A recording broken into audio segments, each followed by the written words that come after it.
to it. So it's been a minute since we got a little longer format video here.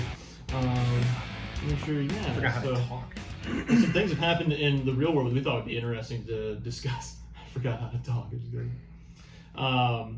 And Joe told us how to pronounce her name. Oh, is that Shakiri Robertson? Let me look her up. Making sure that we're not butchering her name, because I'm sure. Pull that up. Yeah. Shakiri Richardson, right? I think it's Richardson.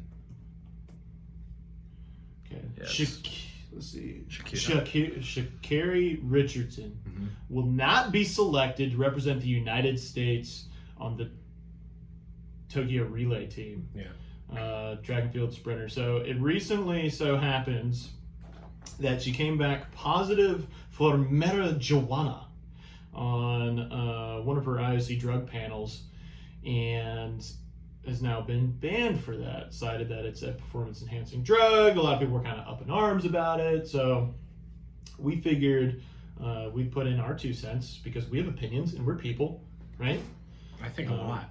I think all the time. Help me.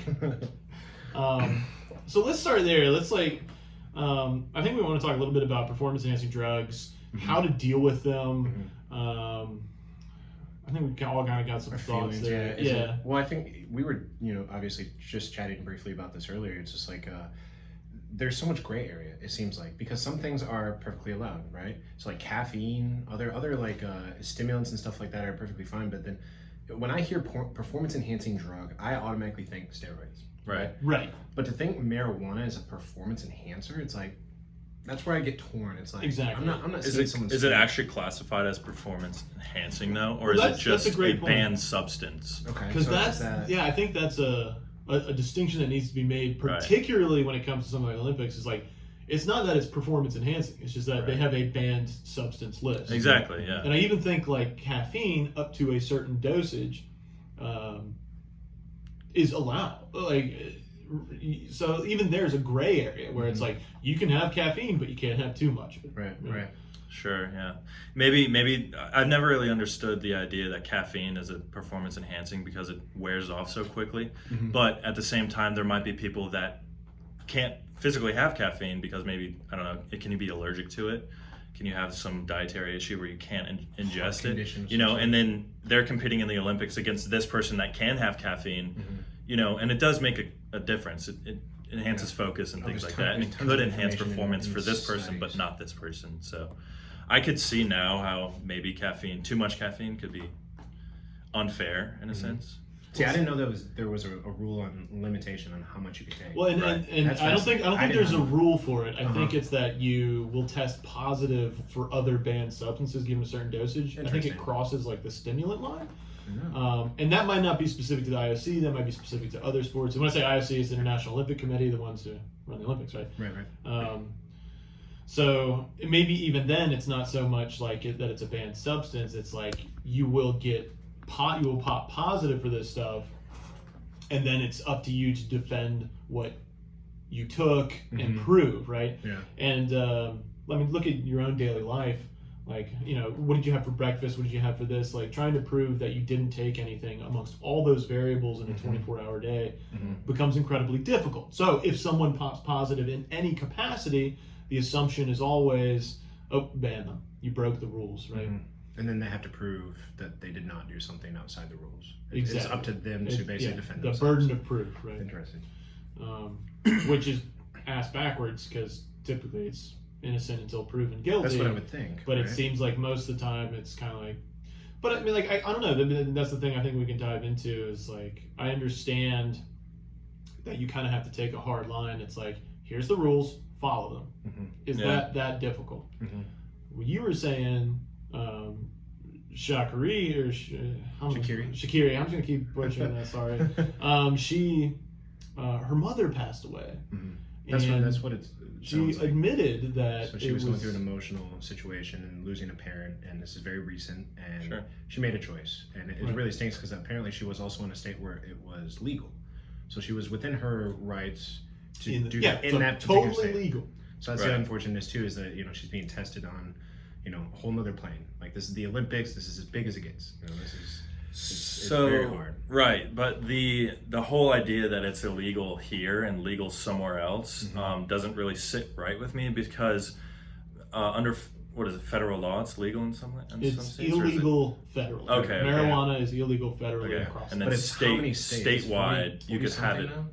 No. There's like 13, 14 states. I'll pull it up. Sure. Medical use. Okay. Right. Yeah, so anyway. Different legalities Yeah, within okay, that. sure. But you have to think the Olympics aren't just America. Right. They're the whole The world. world, Right. yeah. You know, Yeah. and in some places in the world, it's very illegal to possess these drugs.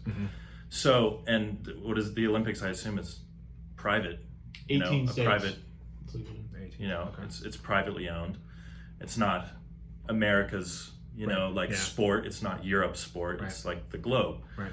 So if it's banned in Europe, you can't do it in America because you're all competing against each other. Like, it's a worldwide thing. So until, which is probably never going to happen, it's legalized worldwide in every single part of the, every reach of the corner. It's just not allowed. And rules are rules. If you break them, unfortunately, Rules are rules. Yeah. like if you accept her condition, you have to accept this guy's condition, and then there just becomes too many exceptions. It's just like unfortunate timing of what happened to her, and obviously sympathy is there, but that's even just rules are rules, and unfortunately it worked out the way it did. I don't. And that's it. Like, that's the point. I don't think that even if it were legalized worldwide, the IOC as a private committee Exactly. can say, no, this substance is still banned. Here are our reasons, and then we can all disagree with that, which I vehemently do. I don't think in any way, capacity, form, shape, whatever you want to name that, marijuana is performance enhancing. There's It's quite the opposite. I mean, It's I really don't interesting that it's on the see. list. Yeah. But I guess it could go painkillers, right? People may be able to ignore injuries, Yeah, back pain, Sure, Can you okay. push harder? marijuana, Sure. right? So maybe that's what they're kind of looking as is you're able to, because I know lots of powerlifting sanctions, you can't have certain painkillers in your system. It's considered an advantage, and not because it's going to make you stronger on the platform, but it's going to keep you moving past a certain point that is probably unhealthy. Where Maybe somebody they're else looking who's at- not on them might stop. Sure. Yeah. Yeah. But it's weird. That you know, makes I sense. wonder if, and this would have to go deeper, and I really don't know, like certain medications, right? So ADHD, right? A lot of people are on Adderall. They're prescribed to Adderall in America. Right. That is 100% not able to be on the list. It's a methamphetamine. That's a performance enhancer. There's never going to be an argument that it's not. Yeah. Right. If anybody's ever taken Adderall and tried to do something physical, I promise you feel way more in tune and focused during that time. But that's interesting. If someone was to, I've been taking Adderall since I was a child. Now I'm competing in the Olympics. I cannot take my Adderall. Well, and Would that completely throw off their? So that's another interesting gray area, and I think that's what's most frustrating is you have these gray areas that keep popping up, and we don't have ways to deal with them yet, because there is such a thing as the therapeutic use exemption. They can put in, say, I take this medication, I am prescribed it for this reason, and then it becomes yes, I have your paperwork, you can take that drug while competing in this sport. Right. So sure. and so it's like, okay, so now we're blending people who aren't on any sort of therapeutic use, and then we're blending people who are on a therapeutic use, and now you've got this gray area where these people who arguably have a benefit from something like an Adderall, an ADHD medication, or some sort of amphetamine, right? And you're blending that with people who are on nothing for whatever reason, and you could say that these people on this TUE still have some sort of athletic performance bump. Branded by the drug. So if you're gonna take a hard line, take a hard line. Right. Say, boom, it's all done. If you want to compete in the sport, I mean, that's just so hard. How can you have that, right? Like, this person is great, phenomenal. They just happen to have to take Adderall, and yet we're sitting here saying like, oh, they have a performance-enhancing drug in their system. So hard. Can you have sport anymore? Can that happen? Like, can people compete on an even playing field? I mean, it's so difficult. I mean, if you look at like, always goes back to like in America, the big issue of like alcohol is perfectly legal, but marijuana is not legal. And then alcohol, the number of people that die each year from alcohol abuse, drinking and driving, whatever. Yeah. And we have marijuana that, like, up to this day, I've never heard of a case where someone OD'd on. That's just a marijuana. rabbit It is hole. still You not- know? Right, sure, yeah. But it's like, It doesn't but make alcohol sense. is Doesn't perfectly make fine sense. throughout the world. Like, it's accepted in many cultures. Like, alcohol is something that's just like, people have alcohol with breakfast. It is a normal thing, and that's perfectly fine, But then you look at some countries, and marijuana, same thing. It's perfectly fine. It's normal. It's normalized. but it's still very much taboo, especially in America. So I feel sorry for this girl. Like, she made a decision, probably just acting on emotion, and she was in, not mentally, I can't imagine, being in that situation. So she made a choice, and it sucks. I feel for her, because I don't know if you guys watched some of the races that she was in. Oh, insane! Oh my god, she's 5'1". Shoot, we're sitting here saying this. Maybe weed's the secret, bro. Yeah, no kidding. If I get that fast from smoking, sign me up. Couldn't imagine being that fast. I think she finished the 100 meter in 10.9. That's insane. That's insane. I get out of bed. That is ridiculously fast. Get out of bed at 10.9. Jeez, Are you gonna get up? Yeah. About 15 seconds. I make it down to the garage in 60 hours. Yeah, 60 minutes. That is wild. But PEDs in general, it is such an interesting topic, because you look at so many athletes that have been caught, that they would have easily flown under the radar and never been known if it wasn't for just certain situations. Like Lance Armstrong, right? Yeah. Won 3 or 4 Tour de France? Oh, 7. Before his buddy, his basically gave him up. Was like, by the way, we did this. If it wasn't for this guy basically saying it would we have been dope, scot-free. he would have been, his records would still be up, and it's crazy. I speculate that there are a lot more athletes that are using PEDs in some fashion than we'll ever know, because there's only so much you can test. You can't test people 24/7, right? So the off season, whether or not they're using, are they finding some sort of chemical makeup that is not yet through these tests? Because when you have literally millions of dollars on the line, there's going to be a doctor or two that are like, I promise you, this will not come up on these tests, right? I mean, I don't know how you guys feel, but I just speculate that, watching some of these athletes, powerlifting, okay? So that's obviously our niche here at TriFit. We do have a lot of powerlifters. There is the USAPO, which is the poster drug tested sanction, right? And then there's the USPA, which has 2 separate sections, which will be drug tested and non-tested, right? I know for a fact there are athletes competing in the USPA for sure, and drug tested, that have had history of PED, right? Yeah, that's a whole other rabbit hole. Right, 100%. And so definitely. it's just interesting. It's this has just sparked a lot of different thoughts, right? And I know pot to steroids, big. Yeah. Actual performance enhancing drugs. Right. Yeah. Versus this gray area of banned substance versus Yeah. performance Right. enhancing. And that, it just begins to make me I think on a philosophical level, we're talking about quality of outcome and equality of outcome and equality of opportunity. And it just seems to me that nobody will never have the same outcome given their circumstances, right? You can have equality of opportunity, but the outcome is just going to be different for everybody. Yeah. And I wonder if we can have I would take a Bill Burr stance, right?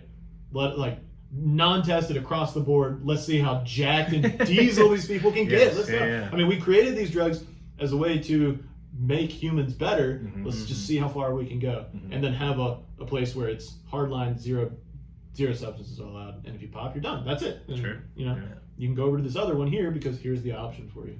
So give access to the people who choose to take performance-enhancing drugs or banned substances. But I mean, you look at some athletes, it's so what is the spectrum of testosterone level? It's 200 to 1500. It's insane. So if you look at some males are born with extremely high tests. I had a mustache when I was a child. Literally I was in 3rd grade with a mustache, right? So my testosterone level jumped up right away, but that was just my genetics. Yeah. But then I had my best friend Eric didn't break 100 pounds until freshman year of high school. Completely different levels of test going on, right? Why am I and him allowed to compete at the same kind of level when it's clear that I am winning that testosterone run just because genetic? Naturally, yeah. So it's so hard. It's you're supposed to just walk in just out of the blue, pure, and that's I don't know. Unfortunately, I mean, like everything else in life, there are advantages and disadvantages whether you like them or not, or whether you can control them or not. And that's just something you have to deal with. Everybody has to deal with, whether you're gifted or whether you're not gifted. You just kind of have to accept that, you're gifted and you want to give your abilities to someone else. I'm sorry, you will never be able to do that. Why not just indulge in your abilities? And then the other person on the other end of the spectrum, where maybe they have low test, for example, and they want higher testosterone, without taking actual testosterone, unfortunately, that's not going to happen. You know, just like everything else in life, you have advantages and disadvantages that you just have to deal with and find ways around, or just cope with them. You know, and that's that. Yeah. Unfortunately. Yeah. That's much easier Said than done. Right. Yeah. Exactly. Being able to cope. But like once you come to the realization that like you just have to deal with it, it can become much easier, you know, instead of living in denial, which I don't think a lot of people do, but it happens. A lot of people can't accept what they essentially have to. There's so many things in life. So we can affect and choose and change so little if we really look at the big picture, right? So this is one of those situations where I don't blame this girl. I feel sorry for her, but she did choose to do what she did, and that she made a tough choice at a really rough time, and I can't say that I blame her whatsoever. If I was in their same shoes, probably would have done the same thing. So. Hearts out to her. I know it's a short ban, so she will be back. An absolute genetic monster, and a great pro in her sport. How do y'all feel about the gray areas and what these banned substances performance? What do you feel about performance enhancing drugs? I don't know what the answer to something like this is. I would love to see a let them run wild sport federation. Maybe its own category. Yeah, you know? Maybe that's the answer. I have no idea though. Let us know what your answer is. Thanks for watching. Please like, comment, subscribe, all that good stuff, and stay around for the next one. Take care, guys. Oh, that camera. I was looking at this. I'll cut it. Oh, no, it's okay. It's all up to me. Yeah.